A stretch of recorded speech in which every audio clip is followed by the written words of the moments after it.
Muy buenas tardes. Le decía yo al doctor John Jairo, atención del niño sano y de la niña sana. Muchas gracias por la invitación a este 28º Congreso de Medicina General y Social. Para mí es muy satisfactorio estar con ustedes acá en este auditorio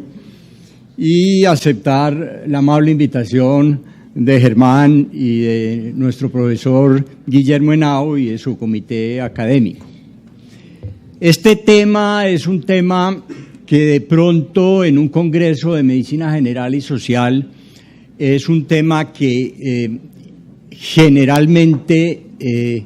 se ve como un caso raro, como una presentación rara, pero realmente yo creo que nosotros como trabajadores de la salud que nos llamamos, debemos ejercer muy buena parte de nuestro trabajo justamente con las personas sanas. Lo que pasa es que tradicionalmente nuestras escuelas de medicina y nuestra práctica profesional se ha enfocado más a la enfermedad que a la salud, de modo que tradicionalmente somos morbicéntricos, cuando debiéramos ser vitalcéntricos, centrados en la vida, o saludcéntricos, centrados en la salud. La idea entonces es que la atención del niño y el adolescente sanos debe tener un papel muy importante en nuestro medio, pero que se ha venido desdibujando. Yo diría que fundamentalmente es otra de las grandes consecuencias de la Ley 100, otro de los grandes daños de la Ley 100, el que ha descuidado mucho lo que es la promoción de la salud y la prevención de la enfermedad. Yo quiero empezar con esta pregunta y quisiera que todos ustedes, todas las personas, mentalmente se dieran una respuesta a esta pregunta. ¿Quién es el niño y quién es la niña? ¿Cuál sería la característica fundamental que diferencia al niño, la niña del adulto y que nosotros como pediatras, como médicos generales, como enfermeras, como trabajadores de la salud debemos enfocar? ¿A quién se le ocurre hablar alguna característica fundamental de la niñez que la diferencia de la adultez? ¿Alguien quiere participar? ¿De a uno? Yo diría que hay muchos elementos que diferencian la niñez de la adultez y hay muchos que se comparten, pero desgraciadamente cuando nosotros los pediatras y los puericultores, cultivadores de niños, los puericultores, que es una palabra que ha ido cayendo en desuso, trabajamos con la niñez, generalmente hacemos un análisis muy adultocéntrico, muy centrados en la mirada nuestra y no en la mirada de ellos de la vida. Yo traigo acá una aproximación conceptual que a nosotros, los pediatras y quienes trabajamos en el área de la puericultura, que para nuestro grupo de trabajo en la Universidad de Antioquia, que ya llevamos 26 años en nuestro grupo de puericultura en la Universidad de Antioquia, consideramos fundamental entrar a hacer una mirada del niño y de la niña con las características fundamentales. Un ser único e irrepetible, un ser deseante, porque casi siempre trabajamos con el deseo del adulto, con la mirada del adulto. Un ser lúdico, juguetón, porque el juego es la actividad fundamental en la niñez, sobre todo en la primera infancia, y a veces nosotros minusvaloramos esta actividad tan importante de la niñez en la forma en que ellos aprenden, en la forma en que se desarrollan, en la forma en que se integran con los demás. Es un ser humano, debe ser un gestor de su propio desarrollo, pero muchas veces los adultos queremos hacer con ellos lo que a nosotros nos parece mejor, lo que a nosotros nos parece bien y casi nunca pensamos en sus deseos y en que sean los gestores de su propio desarrollo. Son generadores y captadores de sentimiento y por esto son unas personas que van a ser grandemente influenciables por el adulto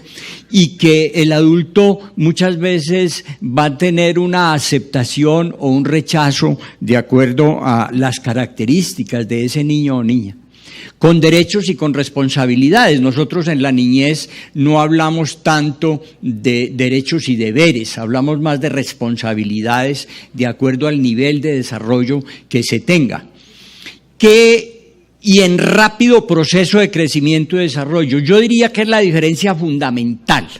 La rapidez del proceso de crecimiento y desarrollo, que es inversamente proporcional a la edad, es decir, a menor edad, más rapidez del proceso de crecimiento y desarrollo. Si comparamos un niño o niña en su vida intrauterina, vamos a ver que el proceso de crecimiento y desarrollo es supremamente rápido. Si comparamos un lactante con un niño escolar, muchísimo más rápido el proceso de crecimiento y desarrollo del lactante.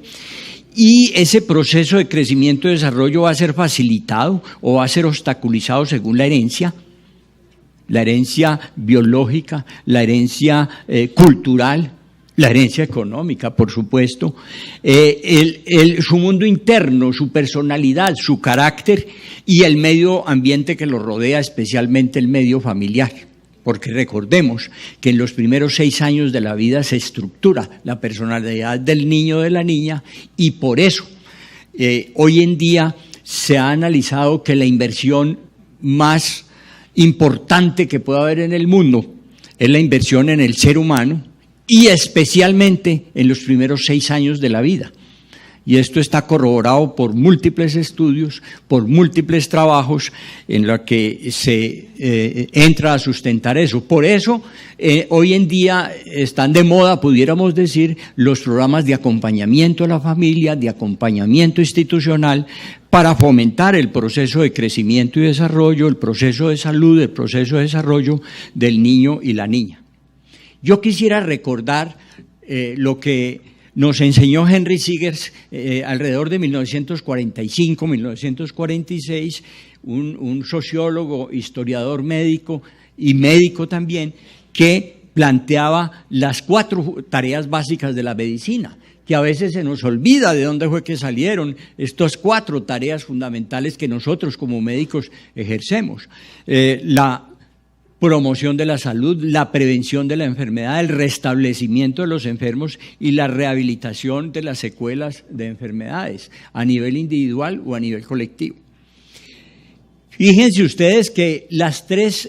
últimas están centradas en la enfermedad y la primera está centrada en la salud.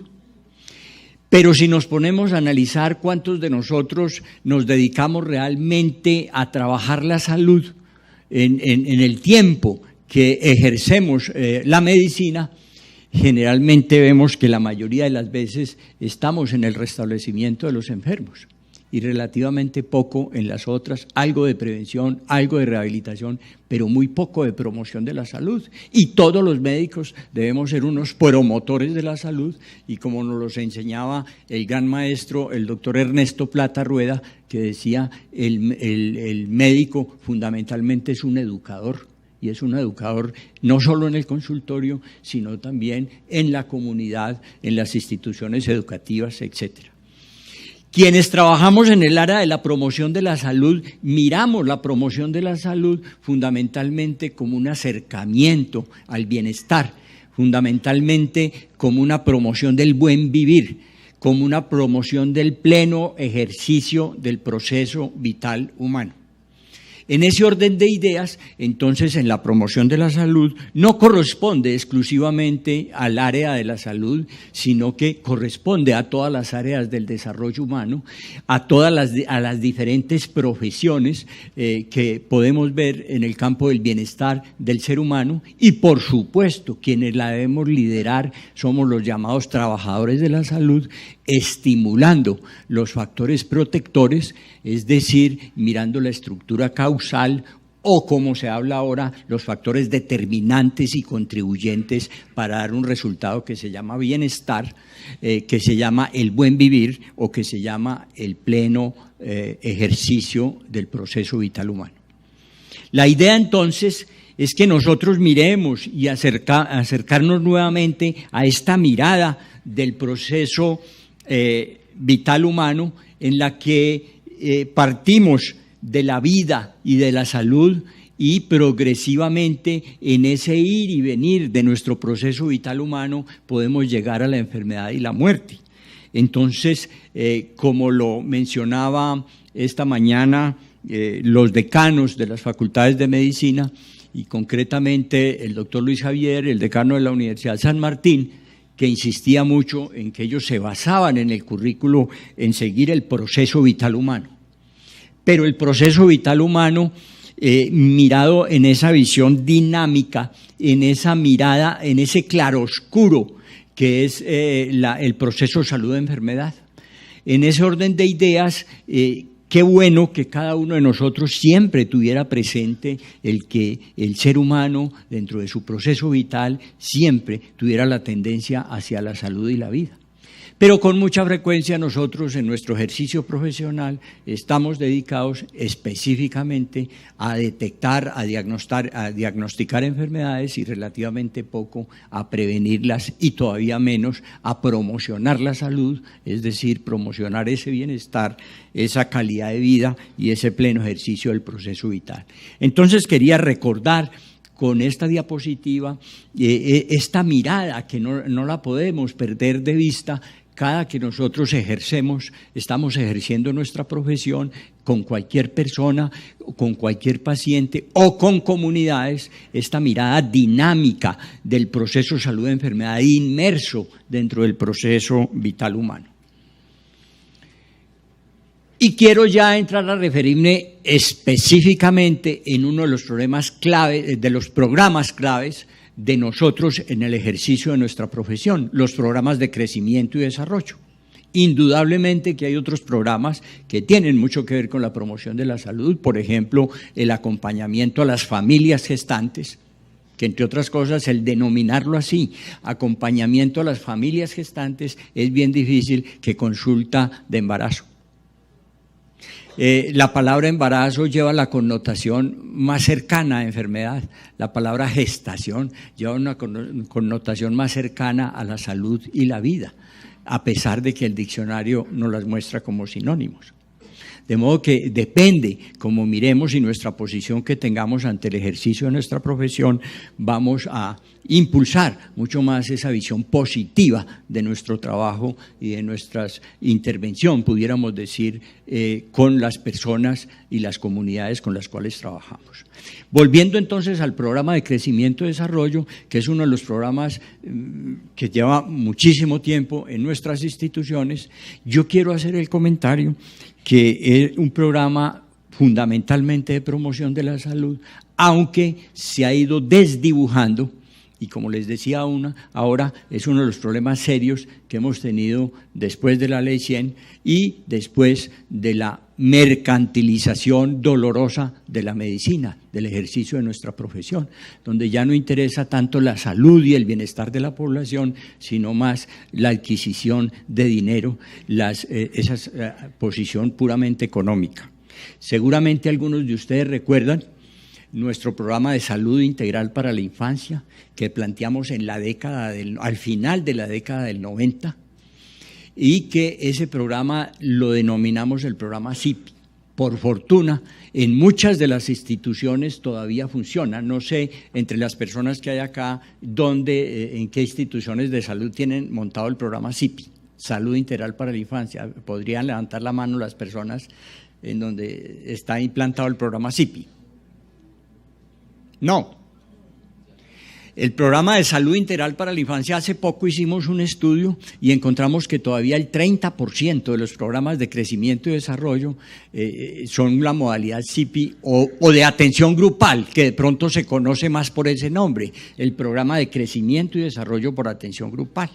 en la que se fortalece y se estimula lo que es el acompañamiento a la familia en el proceso de salud y proceso de crianza. Cuando presentamos el programa, Modificamos la tecnología en el sentido de la metodología de la atención, en el sentido de que ya no atendíamos niño o niña por separado, aparte cada niño, sino que atendíamos grupos de niño o niña, y que todavía en algunas instituciones, como les decía, alrededor de la tercera parte de las instituciones que hacen programa de crecimiento y desarrollo, todavía hacen la atención grupal, y se atendía por un equipo interdisciplinario, o se atiende por un equipo interdisciplinario.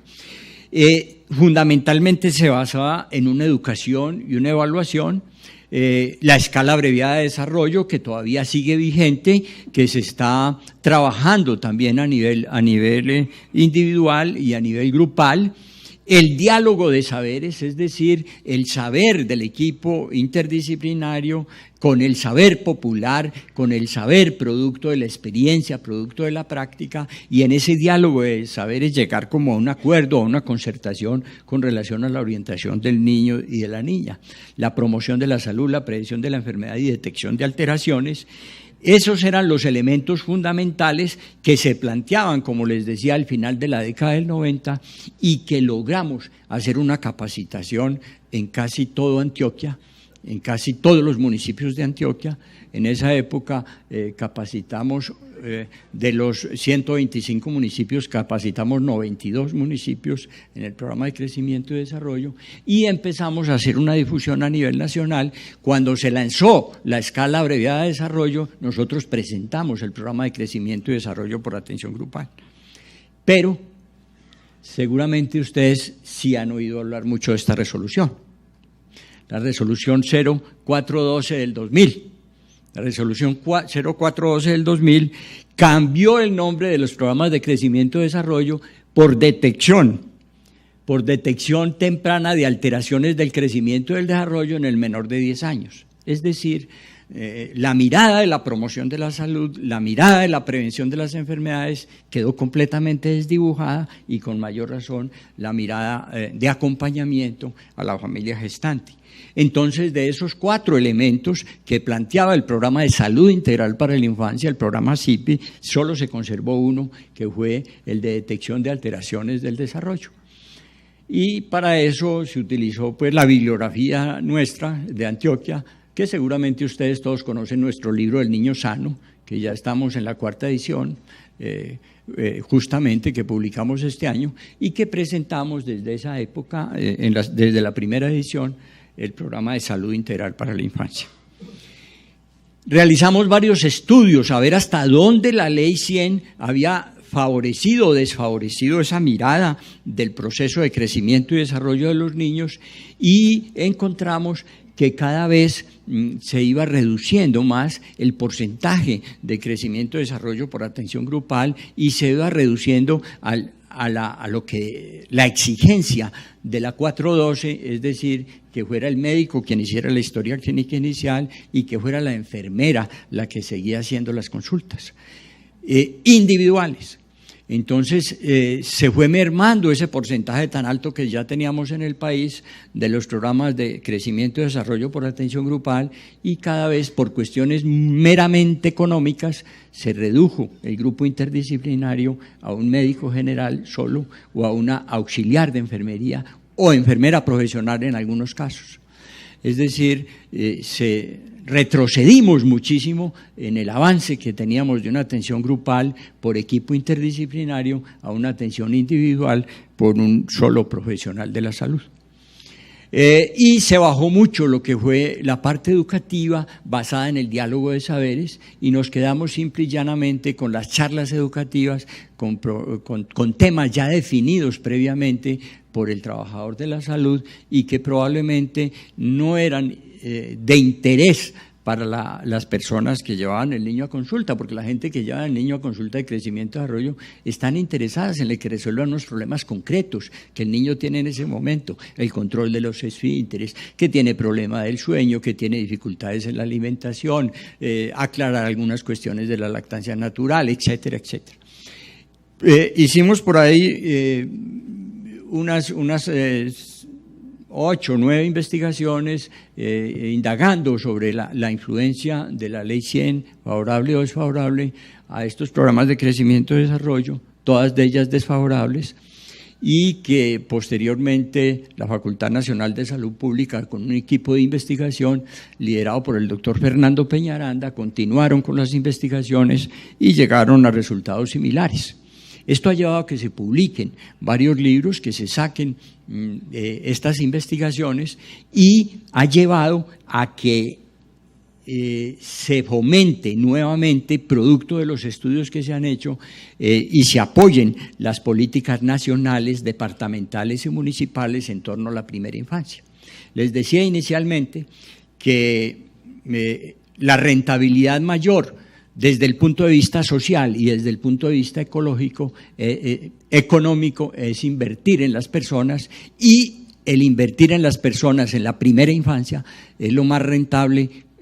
analizando costo-beneficio, sobre todo la rentabilidad social en el campo del desarrollo humano y aún la rentabilidad económica, hasta el punto que el Banco Mundial, el Banco Interamericano de Desarrollo impulsan este tipo de programas de trabajo con primera infancia, pero nosotros, los trabajadores de la salud, no lo hemos entendido así y muchas veces subvaloramos los programas de crecimiento y desarrollo y los dejamos para el personal tal vez más desmotivado o personal que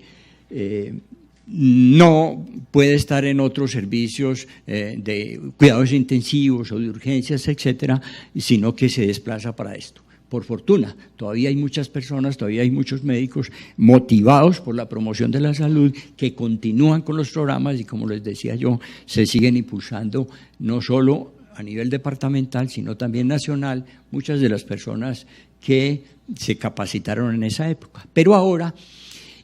con las políticas nacionales de la primera infancia, seguramente todos han oído hablar de la estrategia de 0 a siempre, que es una estrategia que sale de la Presidencia de la República y que no es más que la política nacional de primera infancia, donde se hace mucho énfasis en lo que es la educación inicial, se hace mucho énfasis en lo que es la salud en general durante la primera infancia y fundamentalmente se trabaja lo que es la atención en el campo educativo, en el campo de la protección y en el campo de la salud. Y por eso se están impulsando nuevamente a nivel nacional los programas de crecimiento y desarrollo, se está impulsando nuevamente, se está mirando nuevamente la propuesta CIPI, se está retomando la propuesta y en este caso el departamento de Antioquia ya tiene un avance bastante grande, porque las políticas de primera infancia en nuestro departamento fueron anteriores a las políticas nacionales y sirvieron de ejemplo y de modelo para las políticas nacionales. Y en la ciudad de Medellín en concreto se tiene trabajado mucho ya la política y seguramente ustedes conocen el programa Buen Comienzo. Seguramente han oído hablar del programa Buen Comienzo, programa que fundamentalmente es liderado por educación, fundamentalmente liderado por bienestar familiar, y nosotros los trabajadores de la salud hemos participado, pero yo diría que en una forma muy discreta. Hace falta entonces reactivar ese tipo de programas integradores para trabajar en la primera infancia, período en que se estructura la personalidad del ser humano, período donde es fundamental para prevenir muchísimas enfermedades, para fomentar hábitos saludables, etc. La idea entonces es que estos programas, proyectos y actividades de atención al niño durante la primera infancia han cogido mucha fuerza en Antioquia, con los programas de Buen Comienzo Antioquia y Buen Comienzo en Medellín, y que nosotros en nuestras instituciones de salud cada vez vamos incorporando más, vamos incluyendo más esta programación. La idea es que en este momento estamos trabajando nuevamente en reestructurar estos programas y actualmente tenemos un grupo interdisciplinario a nivel departamental en el que estamos trabajando no solo médicos, sino también psicólogos, educadores, trabajadores sociales, nutricionistas, educadores físicos, etcétera, para conformar esos equipos interdisciplinarios y poder hacer un programa de calidad. La idea es que en la propuesta tenemos algunos puntos claves que por la limitación del tiempo voy a concretar en estos últimos 5 o 6 minutos que me faltan. Ampliar la cobertura y mejorar la calidad de los programas de crecimiento y desarrollo, incorporándolos y haciéndole promoción desde el periodo prenatal. Y la atención humanizada de los partos. En esto hay mucho de qué hablar, porque la atención de los partos en este momento es tremendamente deshumanizada, de acuerdo a diferentes estudios que se han hecho. Por ejemplo, el porcentaje de cesáreas es altísimo, que no debiera ser así como lo plantea la Organización Mundial de la Salud, que debe ser que no se debe pasar del 10 al 15%. Yo creo que nosotros vamos por los lados de la mitad o un poco más. La atención humanizada del parto, es decir, de confort para la madre y confort para el recién nacido. Hablemos no más de los aires acondicionados de las salas de parto. Un niño pasar de 37 grados centígrados a 12 grados centígrados o a 15 grados centígrados, ese solo cambio es bien tremendo, además de que se tiene que adaptar no solo en su temperatura, sino en su respiración, etcétera. De modo que la idea es muy de la mano el programa de crecimiento y desarrollo con el programa de atención a la familia gestante, es decir, hacerle la promoción desde acá, vincular los niños rápidamente, motivar a las familias y que las familias vean la importancia de llevar los niños y las niñas a crecimiento y desarrollo, porque a veces les parece más importante llevar el carro a la revisión de tantos kilómetros que llevar el niño a consulta de crecimiento y desarrollo. Dolorosamente es así. Se han tergiversado los valores en esa forma, que muchas veces lo hacen, es porque tiene algún incentivo económico. Por ejemplo, el programa de Familias en Acción obliga a que los niños estén inscritos en crecimiento y desarrollo, pero muchas familias los llevan, no porque estén motivados, sino por coger algún dinero que les pueden proporcionar en Familias en Acción. La idea entonces es motivar a las familias, motivar al equipo de salud para mejorar la calidad y la cobertura de los programas, y estamos en esa tarea, estamos en una capacitación a nivel nacional y a nivel departamental por mejorar la calidad de los programas de crecimiento y desarrollo. Si alguna de las personas del auditorio está especialmente interesada, con muchísimo gusto les explicamos. Actualmente estamos haciendo un curso virtual bien interesante que lo propusimos para hacerlo 70, 100 personas y resultaron 400 personas inscritas. De modo que ya hay una necesidad sentida en trabajar en el campo de la promoción de la salud y concretamente en el programa de crecimiento y desarrollo. Otra propuesta es que los programas de crecimiento y desarrollo sean por atención grupal y no individual, y por equipo interdisciplinario. Es mucho lo que uno aprende en esa consulta de crecimiento y desarrollo de las familias, del conocimiento producto de la experiencia, y es muy agradable el trabajar con grupos de niños, generalmente de 7, 8 niños, con un equipo interdisciplinario de acuerdo a las posibilidades de la institución, el médico, la enfermera, la nutricionista, trabajadora social, educador, etcétera, hasta donde sea posible. Si no es posible, sino el médico y la enfermera y de pronto el auxiliar de odontología, esos 3 pueden hacer el equipo de salud y posteriormente, de acuerdo a las posibilidades, ir ampliando. La idea es que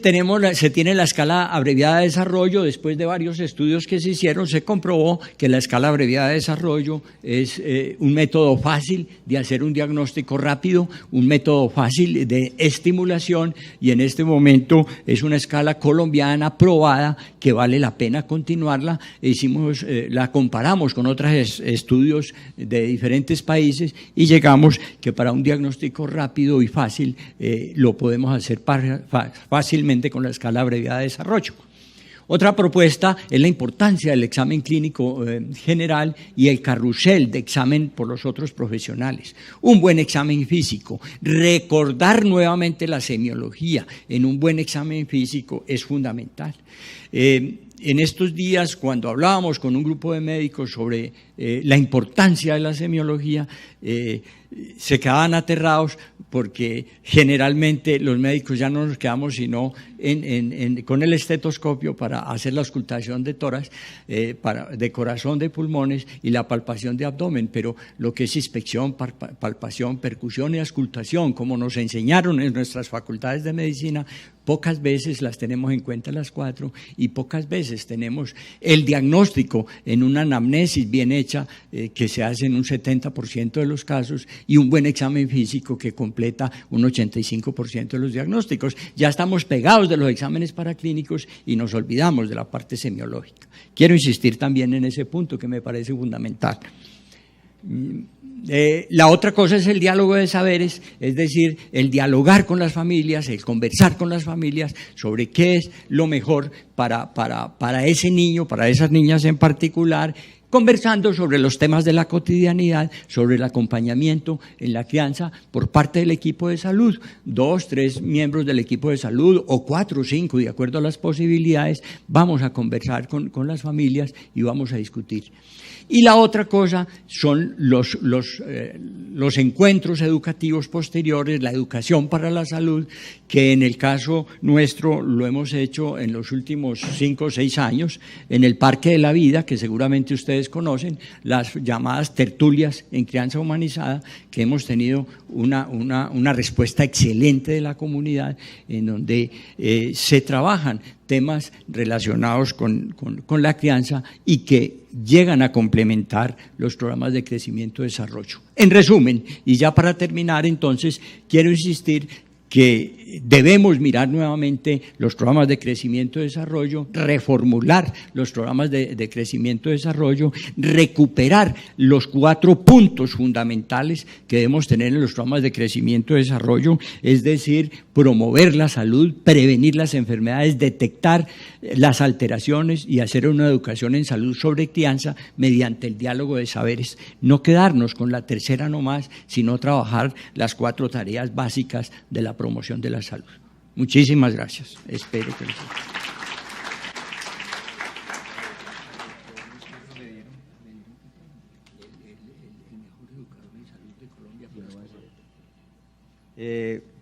aprovecho pues para felicitar y dar las gracias al doctor Humberto Ramírez y además pues él me acaba de dar una noticia, yo quiero que la dé.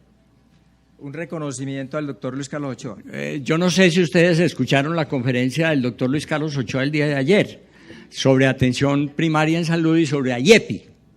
que fue una conferencia, me parece a mí fabulosa, magistral, y entonces parece ser que no comentaron acá el Congreso, pero él lo condecoraron hace 2 días con el premio del mejor educador en salud de Colombia, por parte de Ascofame, al doctor Luis Carlos Ochoa. Entonces, yo quería contarles eso porque me parece que es un pediatra que ha venido trabajando mucho esta temática de la puericultura, ha venido trabajando mucho la atención primaria y es uno de los líderes en el programa de enfermedades prevalentes de la infancia, AIEPI, en el país.